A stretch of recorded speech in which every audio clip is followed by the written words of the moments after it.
Hello punters, and welcome back to another Saturday Racing preview. Of course, in this video we're looking at Morphettville tomorrow. Really good program. Of course, we've got this Group 1 South Australian Derby and the Group 1 Adelaide Guineas. Really good forward to those two races there. So really good program to get stuck into as well. Uh, quite a nice few races early in the program as well to look forward to. So really keen for this. Going to get struck straight into it. I was asked during the week about Sunlight's performance last week. Obviously, two really good Group 1 races last week to kick off the South Australian Racing Carnival. One of them being the Tab Classic, and obviously won by local trainer Will Clark with Bella Vella. A terrific front running win by Bella Vella. Really impressive. Look, I actually was disappointed with Sunlight, and I'll mention it next week, obviously, when she goes around in the Goodwood. Really nice field there as well. Looking forward to that race next weekend. But look, I did think she was disappointed. So apologies that I wasn't able to do a review show because I could have gone more into depth. Just didn't quite get the time to get that done. But I should have plenty of opportunity this weekend. So make sure you keep an eye out for that. I'll be doing a review show of all this weekend's racing, plus a slight preview looking ahead at next weekend's racing, and I'll be answering your questions. So make sure you can either leave it down in the comments here on the video, or you can check me out on social media on C-Lane Racing Tips on Facebook and C-Lane_Racing Tips on Instagram. And shoot me a message or give me a comment or whatever if you have any questions about any of the races this weekend, and I'll look to answer those in upcoming videos. So we're going to get straight into race number 1 tomorrow at Morphettville. It's a Schweppes handicap 3-year-old benchmark 64, and quite a strong benchmark 64 as well. Look at the speed map here. I'd say there's be a lot of speed as you could probably expect from a 1,000-metre race. The General, Garvick, Too Easy Sis will probably be up there. I'd say Larkham will also be close to the speed as well, and then the likes of Glory Game and Dixon Street will probably drop in behind them and just set off the speed. I do think number 6, Dixon Street, will be the one to beat here. I was really impressed with its first up performance at Gawler. Obviously, it's got a lot to improve off of that, but the way that it won that race was real impressive. Was really well backed there as well. And look, I don't think it has to improve too much to be winning this type of race, and just looks to get the perfect run behind the speed. Looks to be a hot tempo, so I think it'll be quite hard to beat. Georgina Cartwright's 2 kilo claim has season only carried 56.5 as well, so it comes in quite well at the weight. So I'm going to have it on top. For me, ahead of number 7, Too Easy Sis, who was pretty good winning at Kyneton first up for the Leon Troy Corson team. 2.5 length win there. Obviously, it's got to step up from a maiden into this grade now, but the way that it won there, I'd say that it suggested it'll run pretty good in a race like this, and $7.50 and $2.20 the place. It's a pretty good price, and with the way that the speed map looks to play out, it's a good chance that 2 Easy Sis might get the box seat run, so could get a really good run in the race, and if it does, it'll run well here. Number 3, Garvick for Will Clark, and of course last week Group 1 Tab Classic winner. This horse has got a good enough chance here. Comes back in grade. It was tested in a real good company last time out, where it finished 11th behind Ghana. Prior to that, was 3 from 3. So if it can return to form, it'll go close here as well. Just worried about that wide barrier with all the speed on the race. And then if a 4th, number 1, the General, who was racing in some real good form up until last start, where he finished 3rd behind Pariano at Cranbourne. Was a little bit disappointed, to be honest. I was hoping that horse was going to go the line there. I was quite confident on it that night, and I have followed it so far as preparation. It's a big step here. Lockie Nindorf gets in the saddle, gives this horse a bit of a weight swing, but it does have to carry 60.5, which does concern me a little bit for a race like this, considering that the most it's carried before is 58.5. But look, I'm quite keen on number 6, Dixon Street here for Tony and Calvin McAvoy to get them off their day after a good start, and $3.70 looks a nice price. So I'm going to have it on top. At number 7, Too Easy Sis in for 2nd. In for 3rd, number 3, Garvick. And in for 4th, number 1, the General. Moving on to race number 2 now. It's the tab size produce for the 2-year-olds. Really looking forward to this. A nice race once again. Look at the speed map here in this one. I'd say Economanical, The Last Charge, and Ringbolt probably the speed factors in the race. Don't see too many others being up in the speed battle there for that race. Look, I'm pretty keen on number 3, Dickman. I'm hoping that this Ken Keys runner gets close enough to the speed where it'll be right into the finish of the race. It was 3rd last night at Flying Award. I've mentioned on the in my videos before that the Flying Award form is going to be really good. I really like that race as a form race leading into this. Prior to that, it finished 4th behind Diallo, who's since come out and won. So the form's been franked for Indictment, and got, like I said, a lot of form around it, and I think it draws well here. Might be able to settle this in behind the speed and be hard to beat to the 440. So I like it as a good chance to beat. Number 7 Eco Maniacal has been on fire at the moment uh, for trainer Mark Huxtable. It was really good last time out, beat Crown Mint in impressive style. I think it'll do that again. I can't see Crown Mint turning the tables on it, but I think that Indictment's got the form to come in and challenge Eco Maniacal. But they're probably the two for me, as the market does suggest, and I think that they will be the two fighting at the finish. So I've got Eco Maniacal in the second. You have a third, number 5 Ring Bolt, who I think's a bit over the odds considering there's not a lot of speed in the race. It's going to be right up on the pace. Of course, this horse is still a maiden. It's only having its second race start, so it's going to have to really step up. But I think it's a horse that's got some sort of ability, and you got to trust the Tony and Calvin McAvoy that they don't often try their horses unless they're quite confident it could be stepping up to the grade and running well. So I'm going to have it in for third, just because I think it's a bit of each way value. And in for fourth, number 1 Crown Mint, who I can't see turn the tables on Eco Maniacal off its last start performance, but it'll definitely be in the finishes. Has had 3 race starts in its career and not missed a placing, so got to give that a bit of I guess a little bit of credit there. So look at the recap the numbers in the race. I'm pretty keen on number 3 Indictment on top for me, ahead of number 7 Eco Maniacal of the second. In for third, number 5 Ring Bolt. In for fourth, number 1 Crown Mint. Move on to race number 3, and it's the Amy Autumn Series final, benchmark 80. Looking at the speed map here in this race, fair bit of speed as well for a 1400 metre race in particular. I'd say all those horses for the outside barrier, from Jacobite Prince, Awaken Grinsing, Al Malbal and Sea Babe, they'll all press on towards the speed. One More Jack will be up there. Territory Titan, Perfect Command off the inside will be forward in the run. So a lot of speed in this race here. It's interesting, One More Jack's obviously built a bit of a picket fence next to his name, and I guess, a bit of a struggle going against him. I'm taking a bit on here, but I just think that, considering there's going to be a lot of pace in the race, it might set up one of the back markers, and I think one of those will be who this horse, I don't know if it's necessarily going to be back in the race, but I think from the barrier draw it might end up getting a real good run, and it is number 14 Canada, who is huge odds at the $41. I just think that this horse has a chance here. I know it's got to really step up in grade now. Obviously, it goes from a benchmark 54 up to a benchmark 80, but just looks to get a really good run in this type of race. And for me, it could be the real roughie of the day. So I'm going to go out on a limb and put it on top. I was quite impressed with its last start win, and prior to that, it finished fourth behind I'm a Legend, which was a benchmark 60, but even still, I thought that was a decent enough performance here at Morphettville. And so, yeah, I'm going to have Canada on top. I just think that it's getting a good run on the race, and carrying the 55 kilos might just be able to feature in the finish at least. So I think it's a good each way chance in a race that looks really hard on paper.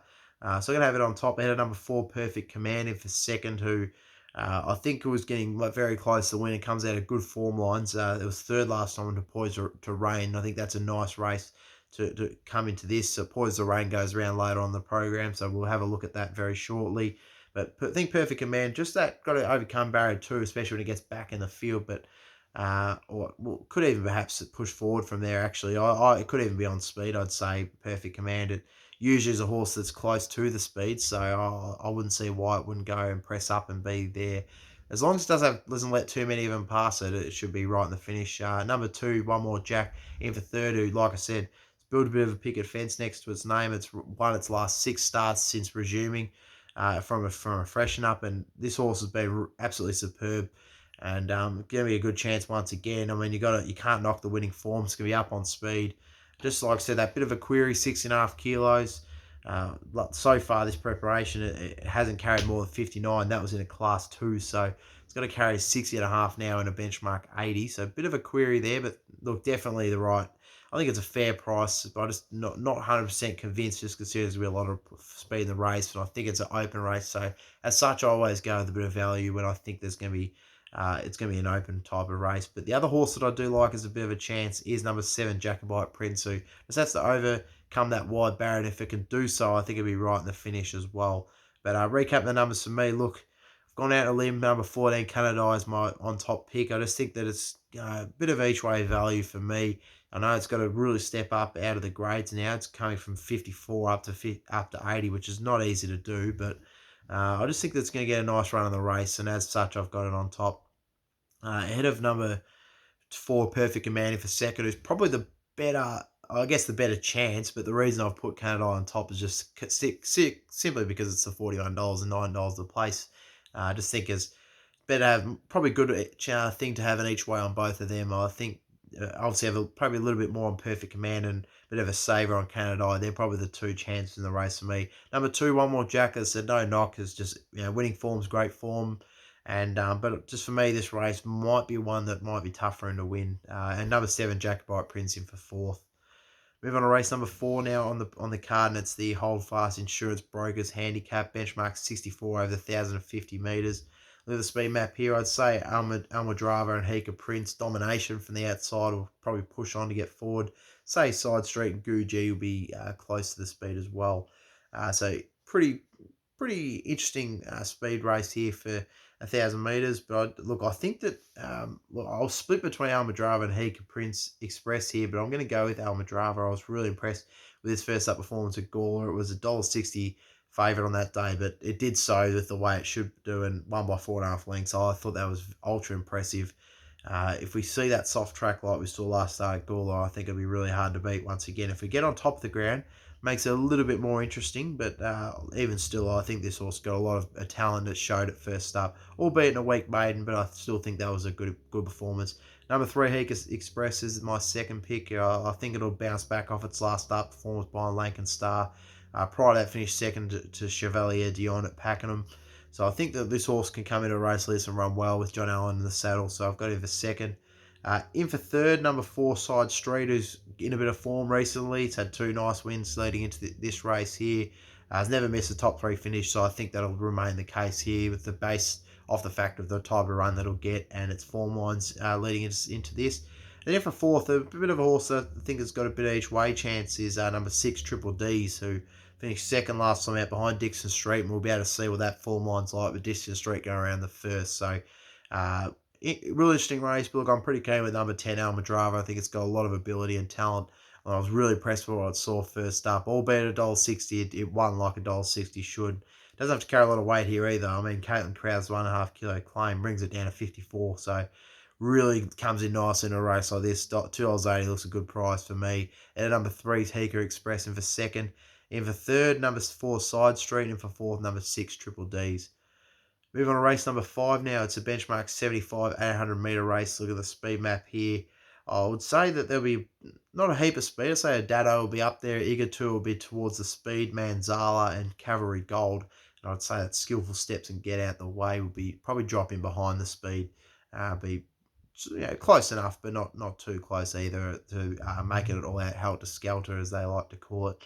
But look, I'm pretty keen on number 3, Adado here. I think it's hit some nice form and liked its last start win beating Sassoon. And I think if it runs like that here again, it'll run well once again. The only query of this horse is if it gets that into a rain affected going. This is a horse that does not enjoy the wet. It's had 9 starts on a soft for 0 wins and 4 placings, and 2 starts on a heavy for no wins, no placings. Don't think we'll get a heavy, but like I said, that wet track form does concern me a bit. But I do think that if we stay on top of the ground, Dado will be hard to beat, especially considering there's not a whole lot of speed in the race. So I'm going to have him on top. And at number 2, Sarsun, who does get through sort of each type of going and is in good form, has never missed a top 3 finish from its last 4 starts. In fact, had 3 wins on the trot up until it was beaten by Dado last start. So they meet again here, but I just think that, like I said, Sarsun gets back at its runs, Dado will be up on speed. I don't think there's going to be a whole lot of tempo, so I find it hard to see how Sarsun will turn the tables, but perhaps if we get on that rain affected going, it'll suit Sarsun much better. So I'm going to have him for second. In for third, I'm going to have number 14, Monte Ferrante for Tony Calvin McAvoy, Baron Vorster in the saddle. Second last mate before behind Fight for Freedom. Decent run there. First up, it won well at Murray Bridge, being Chiquita. He just got up there on that occasion. This is again a horse who Like I said, it isn't really tested on wet going. It's had 4 starts on a soft track for just the 2 placings, so wet tracks stats aren't good. So that does concern me a little bit if we get into that wet range. But if we stay on top of the ground on a good track, I'd say Monteferrato will be right in the finish. So I have him for third. And then for fourth, number 17, sorry, not number 17, number 7, Hasta Fiorente, who's in some good form and has to step up in grade here now, but couldn't have done much more in its last 2 starts. Last start at Mount Gambier and won a 4.5 length win there on that occasion, beating Desidero. Noah's benchmark 68. It's got to step up now to a 75, but this is a horse that's got a lot of talent, I believe, and is really starting to hit a bit of form now, and really could step up to this type of grade and be competitive here. So I'm going to have him for for fourth, and he's a horse that if we do get that soft track, it's not a problem for this horse. So if we get that soft track, I'll probably bump him up in my chances. So he's $8.50 at the moment, but if we get a wet track, I think he's got a massive chance. But look, recap the numbers for me. Very open race once again. I'm keen on number 3, Dado, in this race, ahead of number 2, Sarsun, who I think will figure into it if I get that wet track. The other horse that I think will figure into it with that wet track is, of course, number 7, Hasta La Fiorente, who I've got as my 4th pick. If a third, number 14, Monteferrante. But like I said, if we get that wet track, I'll probably switch those over, I would say. Moving on to race number 6 now. It's the first of the feature races of the day. It's the Adelaide Guineas. Look at the speed map here. I'd suggest that Jonica, Gatekeeper, and Quantum Mechanic will be the speed horses in this race. So not a whole lot of speed for a 600-metre race here, but yeah, I'll be interested to see where some of these more fancy runners land in the race, because the likes of Kui Rupp um, and XLD are done by me. They're usually towards the back of the field, so it'll be interesting to see exactly where they get in the run. But look, I'm keen on number 11, Really Discreet here, who I'm hoping he doesn't get too far back in the race. But it was a good second last time out on Wild Vixen. The format of that race has been quite good, and I think it will match up nicely here. And I think that's where we'll find the winner, number 11, Really Discreet. I think it's going to be hard to beat, so I'm going to have it on top. To be honest, I really do think it's as good a chance that it'll be right up in one of my best each way value bets of the day. So I'm going to have it as my on top bar ahead of number 6, Kui Rupp, who was excellent last start, finishing third behind Kuramai. Made some real good wet ground late. Comes into this third up, looks really well set for this race. And we'll appreciate going for 1,400 metres up to its ideal distance range over the mile. I think she'll stretch out nicely and be right in the finish, so he's a good chance. In for third, number 2, Gatekeeper, is in good form. Comes in this third up off the back of 2 wins, beating La Vita and Exalted Ruth. Obviously, big step up in class. It goes from a 66 up to an Adelaide Guineas, but you got to respect the good form. And look at, I guess, from previous preparations, it has been around in some good form. They did test it this time last year. Well, actually, it was probably more towards the summer months, but it did test it where it beat Conqueror, finished 14th the Lyre, and of course the Blue Diamond. So finished last on that occasion. Finished 4th the Free of Debt and 4th the Mousey. So really good 2-year-old form from Gatekeeper. So if it has shown that this preparation, it is in some form, and albeit in weaker grades, it has been doing the job, and bringing in, I guess, that winning form into a race like this could see it figure in the finish. So I'm going to have it in for fourth.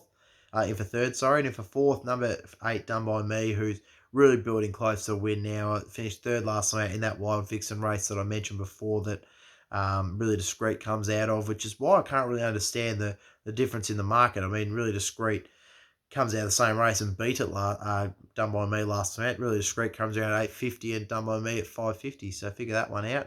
But look, I think Done By Me will definitely be in the finish, so I'm going to have my 4th pick. And XLD is probably the other one that I really like. But look, I'm pretty keen on number 11, Really Discreet here. I think it's got a real good chance, so I'm going to have it on top.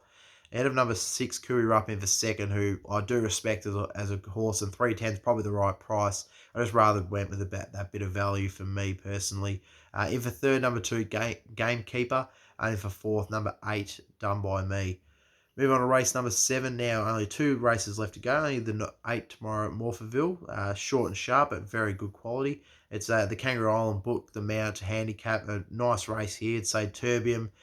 Look at the speed map. Terbium and Bar Gem will be up on towards the speed. Beauty, Easy Beast, Simply Dreaming, Miss Jane out of 10 and 11. Magna Bella, Tequila Time, and Miss Bandito will be all up towards the speed. So quite a lot of pace in this type of race here. It's an interesting one. It's hard to I guess split some of these, but I think number 9 Deck Collector, who has been pretty hard to follow for some punters, but I think coming into this second up, we'll see an improved performance from this horse here, and I think it's going to map to get the perfect run of the race. So I'm going to have it on top. Number 9 Deck Collector at the 550. I think it's the one to beat. And at number 7 Beauty, who comes out of obviously that listed race that I mentioned earlier, the Railway Stakes behind Bella. Great form that race, as we know. Bella came out, won the Group 1 Tab Classic last week. So real good form race, and Beauty comes out of that, so it'd be well suited in a race like this. So I'm going to have him for second. In for third, number 1 Terbium. Again, his best form will see him go really close. We haven't seen it for a while, and that's the big concern with him. He was good last time out. First up where he finished third to Coruscate. Thought maybe he might have turned a corner. He was just fair in that race at Caulfield last start behind Auto Command. But like I said, I know that's a good form race. Auto Command since come out and won. So again, so Terbium's got his chance. I think $5 is probably, I'd say it's almost the right price. I think he deserves to be favourite, because if he comes out and performs at his best, he should win this type of race. But it's just that question of if he will come out and perform in a race like this. And the other horse who I thought was just a little bit over the odds was number 11, Magna Bella. He comes out of barrier 13, but second up here, I think we'll see a good performance from it. It's had 3 starts, second up for a win and 2 placings. Doesn't mind a bit of sting out of the tracks at 8 starts on a soft track for 3 wins and 2 placings. And I liked his first up effort behind Mum's My Hero, where it finished third on that occasion. I think we'll see an improved performance from this horse, and I like the recent trial as well, just to sharpen her up. I think she can run a bold race at the $9. But recap numbers for me, I'm keen on number 9 Deck Collector on top, ahead of number 7 Beauty in for second. In for third, number 1 Terbium, and in for fourth, number 11 Magna Bella.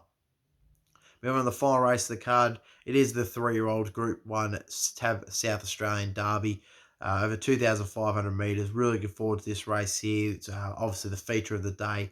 Look at the speed map, I'd say Sopods and Rising Archie will be the 2 leaders. Warning will probably sit just in behind them. I'd say maybe Moonlight Gambler might kick up off the inside barrier, maybe get the box seat in behind them. So interesting little speed battle here. Look, I'm keen on number 4 Russian Camelot. I think he's obviously an interesting runner. He comes in this as his 5th race start. He was very good last time out at Pakenham, beating the Regiment as $1.40. Now, we've got to be careful, though, with this type of form, because last week we, of course, saw a very similar scenario where... Yeah, so we saw that last week in the Furphy Queen of the South Stakes, the Group 2 race, where November Dreaming came out of a really good run at Pakenham and went round as a favourite. And I thought it was a false favourite on that occasion, coming into a race like that, a Group 2 race, and it ended up proving to be the case. But for me, Russian Camelot's a different horse, because he's always shown the ability, and we always knew that he's going to be a talent. And I'm not saying November Dreaming won't be, but I just thought that with her, she needs a bit of time to mature, whereas I think Russian Camelot, I think he's ready to go, and I think I'm really interested to see that John Allen has he obviously went through the process of isolation in South Australia. He's gone there to ride this horse, so for me, that's a big tick in the favour of this horse, and I've got to have him as my on topper, because for me, that just says a lot, that he's obviously got that much high of an opinion of it to go over there and race. I guess really, give up racing at the Warrnambool Carnival, which he's been so good at over the years, to be in a race like this. So I'm going to have him on top. I think he's got a bit of ability, being obviously side by Camelot. He's going to get through, he's going to run out the distance quite well, I would say. It's a big step up. It's 1,600 metres up to the 2,500, so big query. But I think he's got the ability, and I think he can do it. So I'm going to have him on top, ahead of number 6, St. Eustace, who... This is a horse that I would be backing each way. $26 is definitely a very good price to dive into. Finished second last time out, but obviously in the St. Ledger behind Sacramento is very stiff. It should have won the St. Ledger. And if it did win the St. Ledger, I'd say it'd be going around this type of race at a bit of a shorter quote.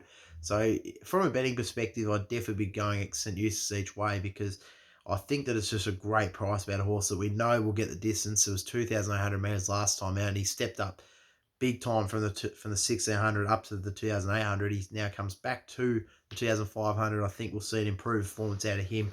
So I probably could have put him on top because, like I said, as from a betting perspective, he's definitely the one I'd rather be with. But I think the Russian Camelot can win. If a third number one, Dalasan, look, no knock on him. I think he's got a very good chance to go and win this once again. $2.90 is a good price about him as well. He obviously has been very good its last two starts. Like I've mentioned with him, he looked a horse that was gone. He looked like he was done.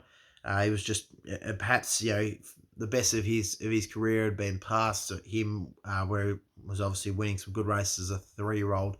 But since they've stepped him up in distance, he's come back this in this racing preparation. He's been a different horse. So it's interesting how he's going to go up to the 2,500 metres, but I think he'll run well once again. He's a good price.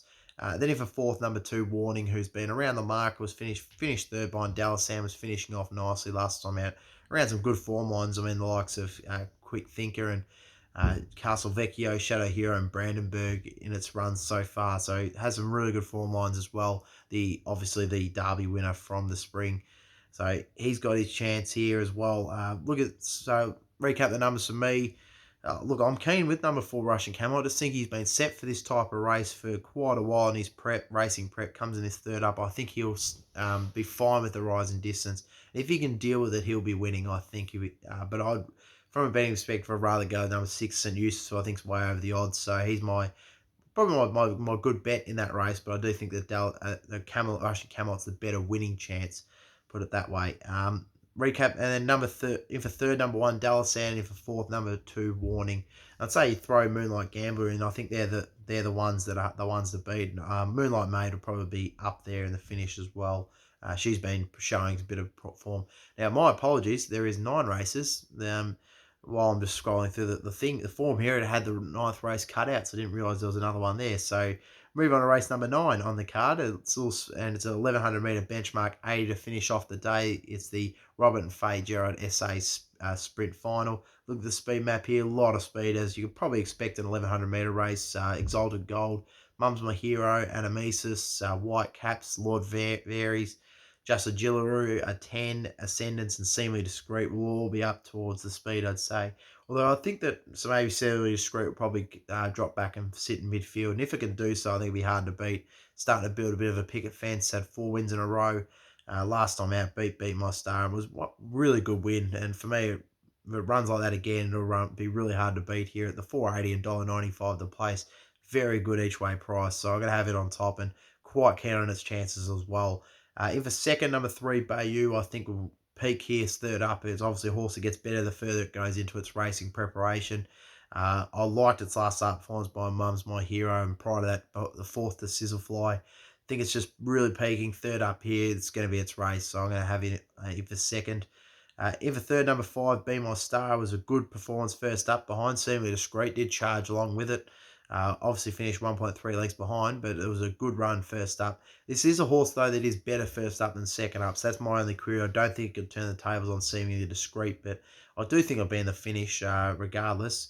And then if a fourth, number 7 to 10, who finished second last week behind Fortune Fellows, obviously stepping up in grade here, but I think this horse will deal with it just fine. But look, for me, number 4, Seemingly Discreet, looks hard to beat. Just has to manage that wide barrier. If Jason Holden can get in a good enough spot, I think it'll be hard to beat once again. And number 3, Bayou, who, like I said, is third up here. I think it's peaking towards a win. If a third, number 5, Be My Star, and if a fourth, number 7, 10. Now, as for the best bets and the best value bets on the program, just looking back through. So, one of my best bets of the program is going to be come in the size produce, the SA size produce in race number 2, number 3, Indictment. I think it's going to be hard to beat at the 440. Good price, so I'm going to have as one of my best bets of the program. In race number 4 is my other best bet of the program that I do think will be really hard to beat as well, is number 10, Almadrava at the $2.80. I think it'll be really hard to beat. Moving into my best each way value plays of the program. Like I mentioned, I guess that in the Derby, I think St. Eustace is a real good each way price. It's a horse that we know can run out the distance.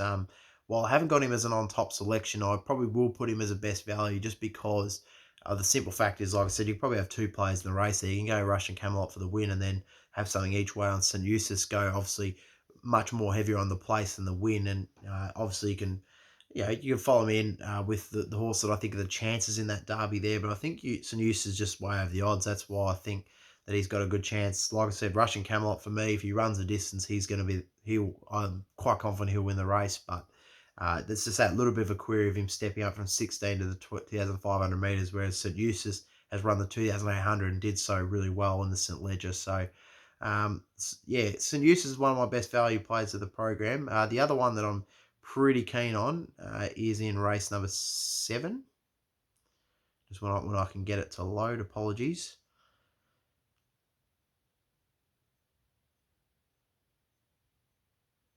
Sorry, not race number 7. Race number 6 it must have been.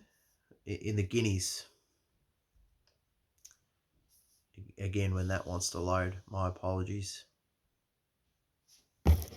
Yeah, sorry. So in the Guineas, number 11, really discreet. I think it'd be quite hard to beat as a good each way value play of the day. The other one, and like I said, I was keen on the other stablemate of really discreet and seemingly discreet as the 480, but I'm going to leave that out just because I'm quite keen on the first two that I mentioned, my best bets. But there's the Morphettville program. If you haven't already done so, go check out Caulfield if you're looking to have a play there tomorrow, and stay tuned for round week. I'll be posting that one very shortly. So look forward to the races tomorrow. Enjoy it. Hopefully you find plenty of winners, and hopefully we finish the day well and we see some great racing once again. So thank you for tuning in. Like and subscribe. Go check out my social media channels for all my tips, as well as tips during the week as well. So thank you for tuning in, and good luck tomorrow.